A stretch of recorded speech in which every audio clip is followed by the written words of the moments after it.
Sicario 2 is really good at revving its engines, but then it never really goes anywhere. Darn it!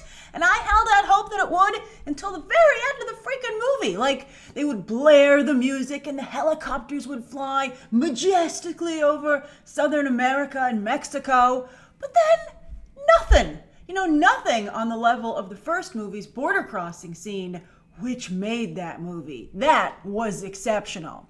But that's not to say that Sicario 2 still doesn't have its moments. I mean, Benicio is still Mexican Batman, and he even goes so far as to recruit Mexican Robin, which means I have to see Sicario 3, even though Sicario 2 had a lot of problems. As you might recall, I had a lot of problems with the first Sicario, in fact, and I would say that this is an improvement. And I would like to see this franchise continue, actually. I can't tell if I want to see it continue on the big screen, though. I think so. I mean, I was thinking maybe the small screen, and we're going to talk about Taylor Sheridan and which medium he potentially belongs in. But I would have more action in a third movie. I think they forgot to include the action in this film, which was a little frustrating, especially since they kept promising it. But something that the movie is full of is talent. And while the story would ebb and flow, the movie was able to hold my interest because I spent a good deal of it looking at it like a talent scout. And there are a number of high-level assets that blockbuster franchises should consider securing. First among them, Italian director Stefano Sollima making his Hollywood debut, who not only does Denis Villeneuve from the first film Justice, but can copy Nolan as well as Mendes can. Then also, a number of you have written me asking when the Hispanic community will get its Wonder Woman or Black Panther moment. And while this isn't it, the good news is that there is a lot of Hispanic talent on display here. And in some ways, you feel a little bad because you're like, there aren't a lot of roles for you, and it's unfortunate. And this is just another great piece of evidence that casting for most roles, especially fictional ones, should be open to everyone. So there's, for instance, David Castaneda, great. Manuel Garcia Rulfo, very, very good. Demian Bashir's brother Bruno. I had no idea that Demian comes from an acting family. This guy was phenomenal. And these guys, by the way, made a really strong impression with not very big roles. But then someone who had a larger role, who I really liked, was Elijah Rodriguez, who really pops on screen and I think showed an impressive amount of range. And they all had a lot of depth and nuance to their performances. Really, really good stuff. Then, of course, Benicio Del Toro and Josh Brolin are excellent, but the script doesn't exactly push them. Still, it's fun to watch two pros who are so in their element.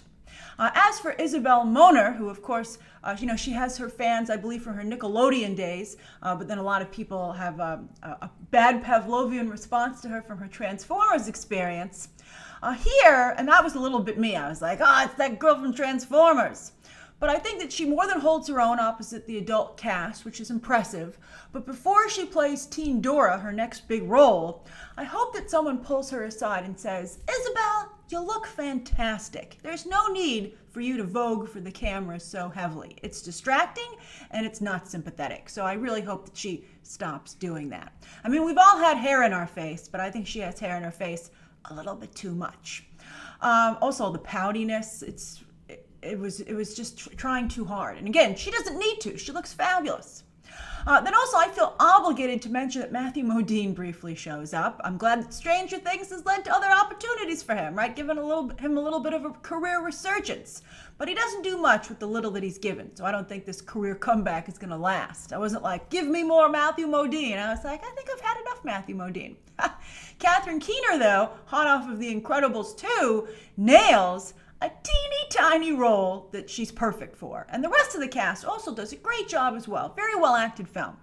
So the only real problem is the script. Now, to be fair, Taylor Sheridan has come up with some unique and excellent observations about the complicated, complex, an evolving border situation with Mexico. And his script is full of unexpected and thrilling twists and turns, plus some great commentary and insight. More than once I was like, ooh, tell me more. And in some cases, tell me more, they did.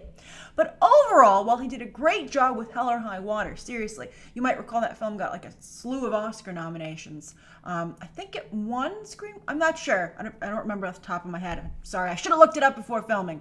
But it's a very good movie. It was worthy of all the attention that it got, and it kind of gave Taylor Sheridan, who's mostly in the past been an actor, like this new career as a writer and in some cases writer-director, right? But he's not really making the most of the opportunity, because after Wind River and now this, and I know some of you loved Wind River, but it did not do well.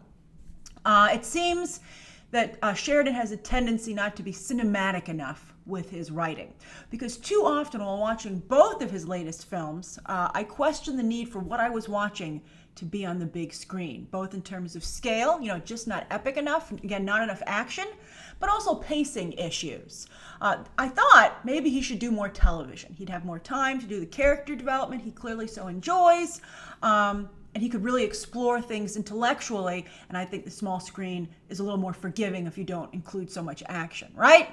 But then I looked up Yellowstone with Kevin Costner, his TV show that just launched, and it's getting slammed critically. So maybe he just, put his best foot forward with Hell or High Water and is having trouble making lightning strike twice. And that's how you have a really good career. Well, you don't have to make lightning strike every time. Everyone has downturns, but you got to make it strike more than once. And I think that Taylor Sheridan is running out of opportunities to call down the lightning before Hollywood's like, he's got no lightning left in him.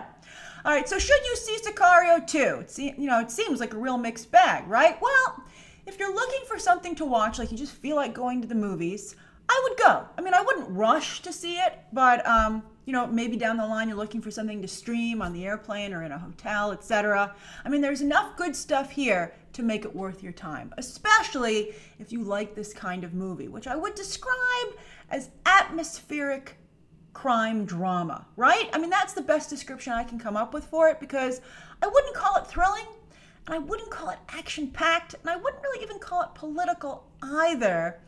I guess I'd call it interesting. And that's pretty darn good, right? Taylor Sheridan can take that happily. It's also a great calling card for talent. And I hope that these people's representation sends it around town. And it's like, here are some great talent that you really should put on your radar for future work. So that's my review of Sicario 2. I'm very curious to hear your thoughts down below, especially because some of you have been tweeting me about this movie already and have very mixed thoughts on it. And of course, as always, you can check out some more videos right now.